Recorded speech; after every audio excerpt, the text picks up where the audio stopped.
Hey guys, welcome to my YouTube channel study with Devbhoomi. Friends, जैसा आपको पता है, आपका UK triple S C BDO BPDO lekhpal patwari का जो एग्ज़ाम है वो 21 सितंबर 2025 को आयोजित होना है। और यही डेट जो है आप याद रखना, इसी डेट को ये एग्ज़ाम होना है। तो ये आपकी एक रिवीजन क्लास होने वाली है। ये जो है आपकी एक रिवीजन क्लास होने वाली है, ठीक है। ये आपको डेली देखने को मिलेगी।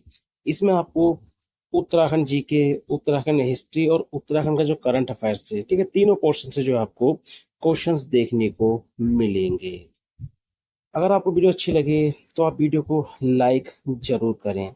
अगर आप फर्स्ट टाइम हमारे चैनल पे विजिट कर रहे हैं तो आप हमारे चैनल स्टडी विद देवभूमि को सब्सक्राइब कर सकते हैं। तो चलिए आज का पहला क्वेश्चन देख लेते हैं। शांति व्यवस्था बनाए रखने के लिए टिहरी रियासत ने शांति रक्षा अधिनियम कब लागू किया? Very very most important question है। तो शांति व्यवस्था बनाए रखने के लिए टिहरी रियासत ने शांति रक्षा अधिनियम कब लागू किया? तो इसको लागू किया था 28 अप्रैल 1947 में। कब? 28 अप्रैल 1947 में। यानी सी ऑप्शन जो है इसमें राइट हो जाएगा। इस अधिनियम को देखिए प्रजामंडल पर प्रतिबंध लगाने के लिए लागू किया गया था। जो टिहरी राज्य प्रजामंडल था उस पर प्रतिबंध लगाने के लिए लागू किया गया था। अब देखिए टिहरी राज्य प्रजामंडल से काफी बार क्वेश्चन बना है, ठीक है। टिहरी राज्य प्रजामंडल से कई बार जो है क्वेश्चन बना है। सबसे पहले क्वेश्चन बनता है कि इसकी स्थापना कब की गई थी, ठीक है। तो इसकी स्थापना कब हुई थी? तो आप याद रखना 23 जनवरी 1939 में, ठीक है। 23 जनवरी 1939 में टिहरी राज्य प्रजामंडल की स्थापना की गई थी। कहाँ पर? देहरादून में। कहाँ पर की गई थी? देहरादून में। अब काफी बच्चे जो है देखिए टिहरी मतलब इसमें टिहरी वर्ड को देख के क्या लगा देते कि हाँ इसका कहाँ पर इसकी स्थापना की गई होगी? टिहरी में। लेकिन कहाँ पर हुई थी? देहरादून में। इस पॉइंट को आप खासकर याद रखेंगे। अब देखिए टिहरी रियासत ने ही टिहरी राज्य प्रजामंडल को वैधानिक मान्यता कब दी थी? इसको वैधानिक मान्यता कब दी थी? ये क्वेश्चन पहले भी पूछा है और आगे भी इसके चांस काफी है। तो वैधानिक मान्यता कब दी थी? तो आप याद रखना 21 अगस्त 1946 में। कब? 21 अगस्त 1946 में। अगला क्वेश्चन है, राज्य में वन प्रबंधन का पहला कदम संभवतः किसके द्वारा उठाया गया? Very very most important question है। तो राज्य में वन प्रबंधन का पहला कदम संभवतः किसके द्वारा उठाया गया? तो ये उठाया गया था जॉर्ज विलियम ट्रेल के द्वारा। यानी ऑप्शन बी जो है इसमें राइट हो जाएगा। और किस वर्ष उठाया गया था? तो आप याद रखना 1823 में। कब? 1823 में। अगला क्वेश्चन है, कुमाऊं वन प्रबंधन का उत्तरदायित्व मेजर पियर्सन को कब दिया गया? Very very most important question है। तो कुमाऊं वन प्रबंधन का उत्तरदायित्व मेजर पियर्सन को कब दिया गया? तो राइट आंसर हो जाएगा 1869 में। यानी डी ऑप्शन जो है इसमें राइट हो जाएगा। अगला क्वेश्चन है, राज्य की बेकार भूमि यानी बेस्ट लैंड को वनों के अंतर्गत कब लिया गया? तो राज्य की जो बेकार भूमि थी, जिसको बेस्ट लैंड या केसरी हिंद भूमि भी कहा जाता है, इसको वनों के अंतर्गत कब लिया गया? तो आप याद रखना इसका राइट आंसर हो जाएगा 1893 में। यानी सी ऑप्शन जो है इसका राइट हो जाएगा। अगला क्वेश्चन है, नेल्सन ने राज्य की भूमि को कितने वर्गों में बांटा था? इससे पहले भी जो है ये एग्जाम में क्वेश्चन बन रखा है। तो नेल्सन ने राज्य की भूमि को कितने वर्गों में बांटा था? तो राइट आंसर हो जाएगा ऑप्शन बी, यानी 3 वर्ग में, ए, वी और सी, ठीक है। एबीसी वर्ग में बांटा था। अगला है, गढ़वाल के वनों को उत्तर व दक्षिण वन में कब विभाजित किया गया? तो गढ़वाल के वनों को उत्तर व दक्षिण वन में कब विभाजित किया गया था? तो सबसे पहले आप याद रखना जो गढ़वाल के वन विभाग की स्थापना थी, ठीक है। गढ़वाल के वन विभाग की स्थापना थी वो हुई थी 1869 में। कब? 1869 में। ठीक है, तो गढ़वाल के वन विभाग की स्थापना कब हुई थी? 1869 में। तो गढ़वाल के वनों को उत्तर व दक्षिण वन में कब विभाजित किया गया था? तो आप याद रखना, दिसंबर 1924 में। कब? दिसंबर 1924 में, यानी सी ऑप्शन जो है इसमें राइट हो जाएगा। उसके अलावा आपने यहाँ से एक पॉइंट और याद रखना है कि 1916 में जो उत्तर गढ़वाल के वन थे, ठीक है, जो उत्तर गढ़वाल के वन थे, इन वनों के लिए जो पंचवर्षीय योजना बनाई थी वो किसने बनाई थी? ओसामा स्टन ने। किन्होंने? ओसामा स्टन ने बनाई थी। और जो दक्षिण गढ़वाल के वन थे उनके लिए पंचवर्षीय योजना बनाई थी भोला ने। ठीक है, तो 1916 में उत्तर गढ़वाल के लिए जो पंचवर्षीय योजना बनाई थी वो ओस मास्टर ने बनाई थी, और दक्षिण गढ़वाल के लिए जो पंचवर्षीय योजना बनाई थी वो भोला ने बनाई थी। अगला है, गढ़वाल तथा कुमाऊं जिलों की अदालतों का सर्वोच्च अधिकारी कौन होता था? Very very most important question है। तो गढ़वाल तथा कुमाऊं जिलों की अदालतों का सर्वोच्च अधिकारी कौन होता था? तो राइट आंसर हो जाएगा कुमाऊं कमिश्नर। कौन? कुमाऊं कमिश्नर। अगला है, राज्य में आंचल प्रथा का संबंध किससे है? तो देखिए, राज्य में जो आंचल प्रथा है इसका संबंध किससे है? तो राइट आंसर हो जाएगा विवाह से। किससे है? विवाह से। देखिए, जब वर वधू का विवाह संपन्न कराया जाता है तो पिता या फिर किसी मान के द्वारा, ठीक है, मान के द्वारा जो है दोनों के जो है क्या, उनके जो एक तरीके से कह सकते हैं वस्त्र होते हैं, ठीक है, उनको बांधा जाता है। ठीक है, इसी को क्या बोलते हैं? आंचल प्रथा। यानी जो वधू का, ठीक है, चुन्नी होती है, ठीक है, वो वर के किसी मतलब कपड़ा जो होता है जो ऊपर रखते हैं पट, उसको बोलते हैं, उनका गठबंधन किया जाता है। तो इसी प्रथा को बोलते हैं आंचल प्रथा। तो आप इसमें बस इतना याद रखना कि राज्य में जो आंचल प्रथा है इसका संबंध किससे है? विवाह से। किससे है? विवाह से। अगला है, कोड ऑफ क्रिमिनल प्रोसीजर 1898 के अनुसार किसे सब इंस्पेक्टर का अधिकार दिया गया? Very very most important question है। तो कोड ऑफ क्रिमिनल प्रोसीजर 1898 के अनुसार किसे सब इंस्पेक्टर का अधिकार दिया गया था? तो देखिए, ये दिया गया था पटवारी को। किसको? पटवारी को। पटवारी को सब इंस्पेक्टर का अधिकार दिया गया था। और कानून गो को याद रखना, कानून गो को किसका अधिकार दिया गया था? पुलिस इंस्पेक्टर का। ठीक है, पुलिस इंस्पेक्टर का जो अधिकार दिया गया था वो कानून गो को दिया गया था, और सब इंस्पेक्टर का अधिकार जो है वो पटवारी को दिया गया था। अगला है, निम्न में से किसमें निशुल्क भोजन की व्यवस्था की जाती थी? Very very most important question है। तो निम्न में से किसमें निशुल्क भोजन की व्यवस्था की जाती थी?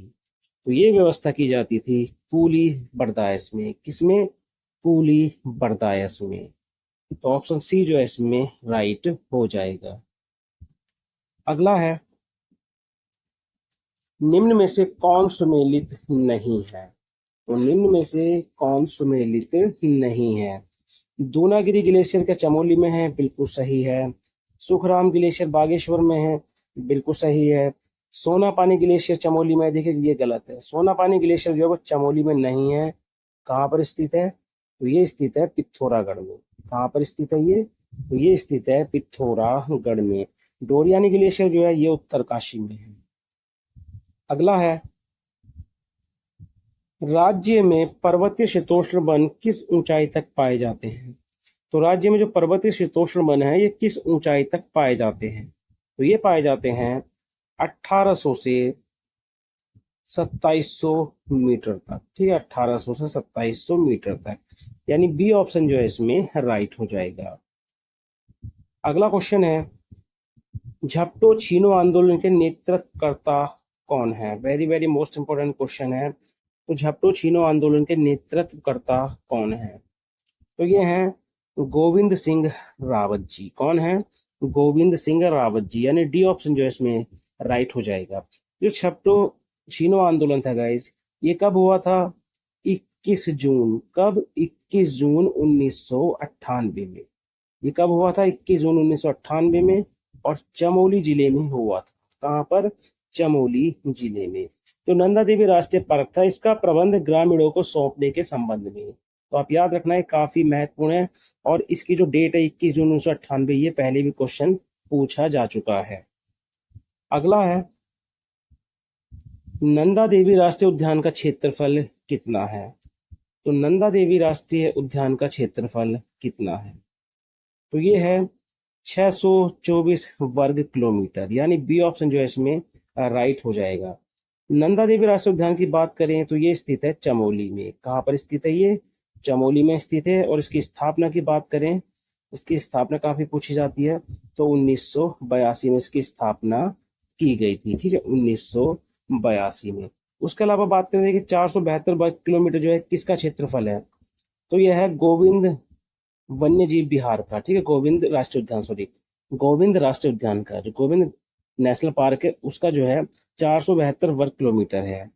820 की बात करें तो ये कंप्लीट आप याद रखना, 820.42 वर्ग किलोमीटर। तो ये किसका क्षेत्रफल है? राजाजी नेशनल पार्क का। 520 वर्ग किलोमीटर यानी 520.82, 520.82 वर्ग किलोमीटर। तो ये किसका है? कॉर्बेट नेशनल पार्क का जो है ये क्षेत्रफल है। अगला है, राज्य के वन क्षेत्र में स्थित खदानों में खनन कार्य किसके द्वारा किया जाता है? तो राज्य के वन क्षेत्र में स्थित खदानों में खनन कार्य किसके द्वारा किया जाता है? Very very most important question है। तो आप याद रखना, उत्तरांचल वन विकास निगम के द्वारा। उत्तरांचल वन विकास निगम की बात करें तो इसका गठन हुआ था 1 अप्रैल 2001 में। कब?